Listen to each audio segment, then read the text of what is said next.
So it does seem like they're going back into the pool. There's been a resistance for Kaise to go off of the 4 chant heroes that he's used. There was a one-time Valentina, but otherwise, we've seen that Zushin, we've seen that Eudora, we've seen... Well, we'll see if we see something different here. Yeah, because for Spirit, they can take the Valentina just to take away from YG. It's just that there's no really good ults for you to really steal. But sometimes as a Valentina, it's not that big of a deal. You just want to be able to put pressure in the early game and then kind of deny from your opponents, because then there's no more dashing heroes. Kinda Lilia, but I think Lilia is worse because her HP is so small. Wow. She will die anyways to the deadly magic. And I like how they're not necessarily reacting to the glue pick. Like this could have been a Vixana anyway, but just so they could be faster. Steal away that Valentina. Steal it away. They just lock it in instead of YG getting their hands on it.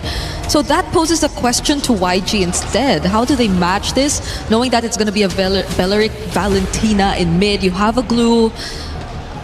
A Lilia could have been an option, but I feel like it could just burst it really fast. Yeah. Like, it's going to be good for a while until the Harley gets like a genius one, and now an Arlet gets picked up, as well as the Selena here. I'm liking the adjustment that YG is picking up, but now a Clint.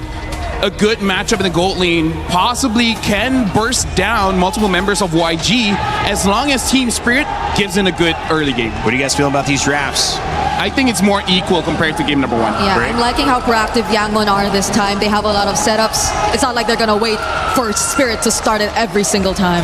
Claude back in the marksman position for Sanji against now a Clint, and it's going to be Ying on that R-lock, which we saw so effective, and the Selena finally let through, and there's my daughter, Aria, my baby. She made it here. All right, having a lot of fun. Let's send it over game 2 and get us started here in our grand finals. So sorry, Rain Day. I don't know if your daughter needs to watch this next game here because it's going to be an absolute bloodbath. It might be above the age limit for this one because we are expecting an absolute brawl. Huge contention for both roaming supports here. Glue is an amazing pick into this lineup, but the big issue is, are you going to be able to build the right items at the right time? There's a lot of magic damage on the side of TS for this early game, and eventually that Clint is going to be a bigger problem.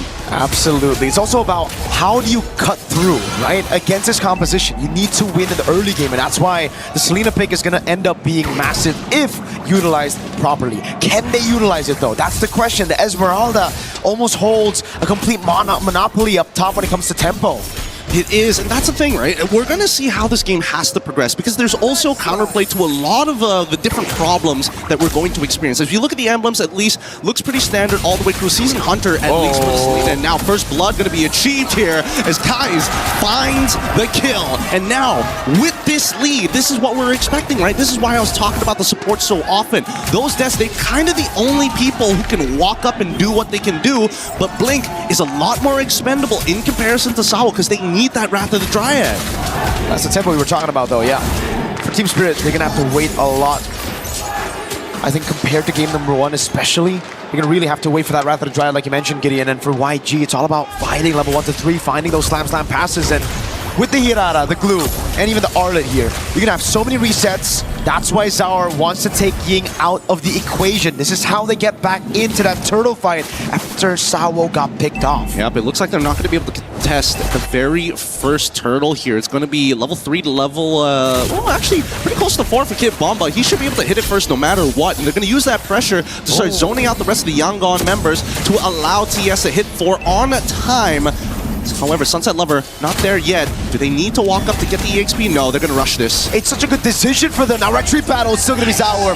Han was close to it, but it's such a good decision at the end of the day right now because they know there's no big ultimates to take anyway. So why do we need Sunset Lover on 4? We're just going to get tempo in mid, take that main win condition away from YG, and get that turtle. It's abusing the timers. Ying was not level 4 at the right time. Han wants the contest, but unfortunately, even Kai's hitting level 4 doesn't make the difference in these moments. They need Blink to be level 4. They also need to make sure that everybody is ready to fight at the right time. So now with the off-tempo play, they steal it away. Great decision coming in from TS, but where is the rest of the conversion, right? As we go back to the neutral states, you can see that even Kid Bomba is still making Ying's life very difficult, despite Han purposefully showing himself.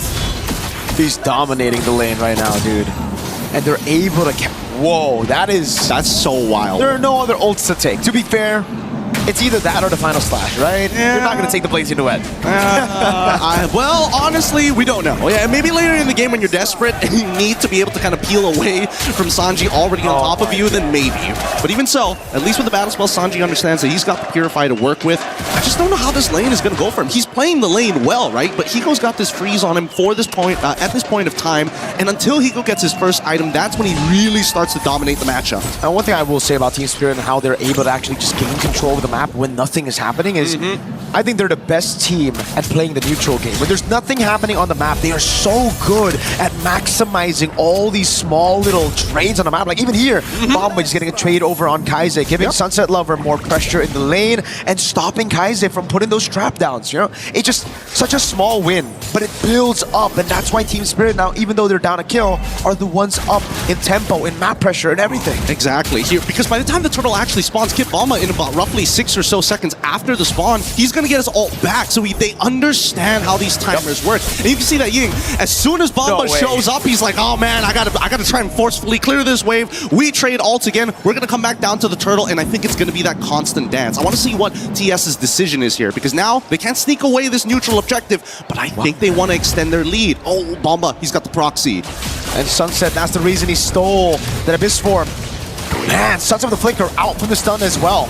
It's a proxy up top now. Did they go for the Red Tree? Saw with the Flicker and the Wrath of the Dryad in the backline as well. It's going to be the jump on Sunset now with the steal on the slam side of the pass as Sawo gets away in time. He's going to be taken low though. Sanji with the Blazing Duet takes him low, takes him out with Ying. They want to punch it even further here. They're not done just yet. The arrow lands over on Hiko, and it's Ying with a punish on the Vengeance. That's what you want to see. Just continuous CC after CC just to give that extra bit of bonus damage coming in from Ying. Beautiful stuff all the way through, but at the same time, the game's not over just yet. At least the tempo has fallen back into Yangon's favor. But in the mid lane, just notice that Ying, now, he doesn't really want to be stuck in this lane any longer. But let's look at this replay one more time, right? Sawo so close to dying here. Sanji clearly doesn't have the items, but as soon as the Purify is out and Kai's is able to find an off angle on any of the priority targets, there's nothing you can do. Zara almost getting a sneaky little assassination there, but Han with the iframes, a bit too hard to kill. I think what we need to talk about, Gideon, is the fact that Team Spirit intentionally took that fight a bit long. Kid Bomba, though, the final slash lands on him, but Ying doesn't have the Vengeance again. Bomba now able to get the shielding in time. Han cannot take him out. That's got to be frustrating. It's now 3 series in a row where he just can't kill Bomba. It's annoying because you can tell that Ying, he was thinking about jumping this, and Han was like, no, give me the kill, sir. Please, please, I need this right now. You're already 2-0. I'm 0-2. Just give me a little bit of gold, and it could make the difference here. And that might have just costed them a lot more than they would have imagined here. But you're absolutely right. You have to go back to before the fight. Bomba didn't go for the rotation straight up, even though he had a tempo advantage over Ying. He stayed and he cut. He proxied deeper. So it was almost as if Team Spirit knew they weren't going to take that fight. They were just trying to prolong it so that YG can't get their early snowball in time. And not to mention that they're utilizing their threats, like Sawa walking up and faking the movements, trying to throw as many feints just to get YG to react. Is Sawa in trouble here? He shouldn't be in trouble, right? Yeah, he's totally fine. And he's able to get a little bit of his health back. This is why Beleric is just so annoying to deal with. Very similar to Glue in a lot of senses, but just can't fight as often as Glue. Bomba opening up again this time around. It's going to be Team Spirit with a man advantage. Grouping up, but they have to split up. Remember, Blink can find an AoE. Now Blink with a meltdown. It's going to be Ying caught in the deadly magic. The ball started with the Wrath of the Dryad, lands on everybody. The combo is good, and now they're using their Clint to cut through the rest of them as Kid Bomba, making sure that Sanji can't even walk up to auto anybody else. I am your bullet sponge. Don't look at anywhere else, please. Ying is isolated. He's chasing all alone. Wait, that's not Ying. That's Blink. Now the Blazing Duet coming through, and it's actually all planned, calculated by Blink, capitalized on by Sanji. Bomba's going to be able to look for that compensation, though, as now they go for the turtle. 2-1 in turtles, in neutral objectives, but TS stay busy. It's Sour up top with the turret.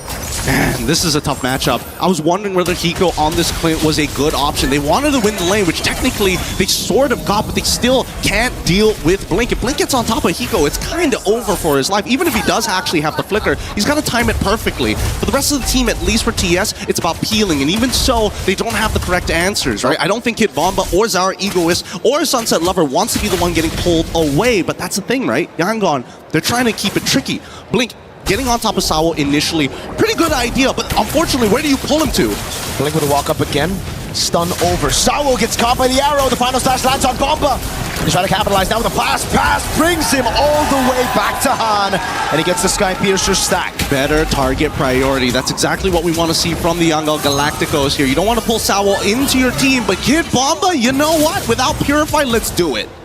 How the heck is the lead? So little. 1,000 at this point, right? Like we would expect at least 1,000. Another arrow in mid. Kaiser with the flicker out. Blink was looking for that slam. Finds it on Sawo. Again, chained together with the Abyssal Arrow. Sawo hasn't moved in a good 5 seconds. The Living War, the Living Sentinel, the Living Tree is still holding strong. But Sanji also now realizing he can't waste any more time. As much as we've commended TS for actually not only dragging out games, but they are so good at being efficient with their time. Yangon are starting to pick up steam at this stage of the game. First helm already complete from Glue. Berserker's Fury finally on top of the endless battle. Not sure if the Rapid Boost is going to keep people alive, but man, this mid-tier 1, you can see that both sides, they really want to crack it open. And Spirit are trying to play on the other side of the map every time, reacting to YG really well. Sanji using the BMI, the deadly magic does land in the end now as Han's going to be isolated from the rest of the team. Sawo able to get the taunt down on Blink as Bomba goes in, but it's going to be the final slash landing on Sunset Lover. Caught by Ying, taken out by Han. The Abyssal Arrow goes wide as Han goes in again. Is able to escape, and YG will utilize this man advantage to rotate straight into the neutral objective. Oh, the red herring here. Ying showing that final slash to Kid Bomba as if, yeah, I'm looking for you. No, I'm going to go for somebody else. And they've got 10 seconds worth of tempo here. Sawo, he can try and delay with the Wrath of the Dryads, but this is First Lord. This is really important for either side. Sawo has a position, goes in with a poker trick onto Blink. Oh, arrow lands again, baits out the Purify from Bomba as Blink gets the pass. Now, that's a Swift Trinity completed by Sanji. Very quick at 10 minutes. Honestly, not a bad idea for Bomba to actually absorb the arrow early on, predestined to fight, knowing that Sunset Lover is coming back up and he has that Purify, because you can see that Yangon, they want to react to this. And these deadly magics from Zaur, man, he's using it more as a poke tool than to finish people off, right? He's just coming in, space escape into a deadly magic. Doesn't even matter if he lands the poker trick or not. Yeah, no, it's so true, because again, they don't have the sustainability. This is a crazy Lord Dance Blink. Able to jump on Sawo. He's able to sustain back up. Bomba no Purify for another 48 seconds. He's holding on this position. And Zaur's too far. Han with the red tree, securing the neutral objective. The Sunset Lover Sawo goes with the Wrath of Dryad, but he's going to be all alone. And now it's the rest of the team who's going to take him out. Oh man, the Minesweepers just wasn't enough. Oh, the final slash! Lands on Sunset. It's Han on a killing spree. And he's able to buy some time now. Up top, it was Blink who got the solo against Zaur. Oh my goodness, this is not going well for Team Spirit's Yangon. Now looking for some revenge after game number 1. Fine, technical prowess you can take, but we know how to fight, and they are fighting hella good. No Purify, final slash into the arrow, and Sanji picks up another kill. Double Holy Shielding down. What a statement here from Yangon that they are not going to lose confidence just because they dropped a singular game because they weren't able to fight. Now, because denied of that fight, they're getting extra messy. They're going to reach further than what TS expected. Can they actually get this? No, they don't have the minions. Cleared it out just in time by Team Spirit, but remember, that siege was YG without the Lord. They got the Lord, but they chose to just push in forward. Oh, it's a pretty big attempt here. If they can get an inhibitor, that would be great. But at the same time, see that TS, as much as they want to engage, they kind of need their flickers, and they know that Sawo's flicker is coming up in 45 seconds. So at this point, how else can they look to delay this? They might have to sacrifice at least one of these inhibs. Yeah, it seems like they're going to have to sacrifice the top side, man. They're not even going to be sending all their members there. Protecting the far lane and the bottom lane, I think it's a wise decision. But still, for YG, they'll take what they can get. That's a Melfic gun now for Sanji. 12 minutes. He's strong, but the big game changer here really has been Kaizen as well as Ying. Those arrows have been perfect, okay? Almost immobilization. Sanji with a Melfic gun, abusing it and able to find a turret in the mid lane. So that's 2 with the first Lord. Interesting, interesting. So Sunset Lover has been stealing away the ult coming in from Kai's just because it technically works as a morph. So when you have morph, you actually get access to the rest of the abilities, like the arrow, like the trap. So they've been trading back and forth here. But I think the big issue is the fact that Yangon has set the minefield every single time. In the previous Lord take, Zara couldn't even get in on the typical angles or off angles onto the Lord pit because of how many abyssal traps revealed his position. Looking at the items, Chastised Pauldron finally done. Done here is the first item coming in from Sawo, on top of the fact that he's got the Radiant Armor. Now it looks like he's building up to the Guardian Helm as well. In terms of the raw magic damage, they've got the burst. However, down by the bottom side, we look at Hiko, he's got 3 items too, but those positions are really difficult, especially when Blink has Flicker. He's just got to react. No chance. Still going to be very tough. And now it gets even worse for Spirit, because how are they going to catch Sanji? He has a winner crown very soon, already has that Melfic gun, is scaled past, I think, a lot of Team Spirit's own win con. So it will really take YG to make some mistakes for Team Spirit to be able to actually look for an angle to come back here. I think the worst possible scenarios is if they can chain CC off of the Wrath of the Dryads. That's one. The second dangerous one is getting hit by 2 Shadow Strikes from Sunset Lover and getting terrified. I think that's also probably the worst case scenario. Oh! Arrow lands on Sawo. They're doing a good job zoning. Sour Ego is from this Lord. 15,000 HP on it. So good. The Wishing Lantern getting some really good poke here as they're looking to contest the angles from both sides. Ooh. Low Sunset Lover in the mid lane as well. That bottom lane is looking juicy for YG. Ooh, as patient as ever. They can't correct this in time. I don't think they can, and I think YG should start actually taking the space, but Sanji just used his BMI. They might wait for it a little bit longer. Hiko's going to be sent up top, I believe, to deal with that wave, yes. As YG control this Lord again. Sunset Lover is busy in the mid lane, handling those big minions. Now they just have to sit and dance for a little bit. Even YG understand this is a dangerous 50-50 to be had, right? Level 15 to level 15, as much as they have iframes, Zara's Retribution, if well timed, could steal this and drag this game out longer than it should be. That wave in bot wasn't pushed properly by YG. Oh no! Hiko able to react in time to that flicker in the final slash. Hiko, that second skill, that catch could have just possibly won them a Lord. Because look at the bottom lane. That was so unlucky for YG. They didn't build it in time, and now it's building back for Team Spirit. Slow push, and Han cannot go down. It turned from an offensive assault to now a defensive assault, and TS now whole priority here. Yangon, you have a 5.7k lead, and yet they still can't get close to this Lord, not without having to worry about a bot tier 2 being traded out. Oh, and TS, God. they're so happy about this. They're dancing for days, and now they see Blink. Sawo, he knows it's a tendency of Blink. He studied Blink's gameplay all throughout. He always looks for these plays, and that's the forced error. Team Spirit with a macro masterclass. Oh, and now the Guardian Helm is done, so Sawo can walk up, take some damage, walk away from the fight, and come back in. Han's bot! Abyssal arrow doesn't land. Han's still in the bottom lane. They're going to go for the first right now. Blink goes in with the slash, having the pass. It's a final slash, bringing Zara away. He's able to get away with the space in case escape for now, but Zara wins it, gets the retry, suns of the flick around, and Han. And they're still chasing you. They're about to get 1, they get 2, killing spree for Kaise as they chase the last remaining members to try and close out this game. Team Spirit played for the Lord. YG say, damn the Lord, we'll take the fight, we'll wipe you out, and we'll equalize in this grand final. Oh my goodness, this is what we were looking for, a 16-2 game for the Yangon Galacticos. Statements made. We don't care what the world thinks of us. We brought it to 1-1. No confidence lost. And what a way to start. Possibly the best grand finals ever. I mean, when it comes to results, nobody predicted these two teams to be up here, and to see it at 1-1, to see it this close, to see the dynamic between the teams, one playing slow for objectives through macro, the other one saying, no, we brawl. And now we have to talk about the out-of-game aspect. For Team Spirit, they've been more consistent throughout all of their games, but there's one thing that Yangon Galacticos got going for them, and that's momentum. If they can build this up with one extra game, the odds of Team Spirit are starting to look a little shaky unless they start correcting this draft. I know that he didn't want to give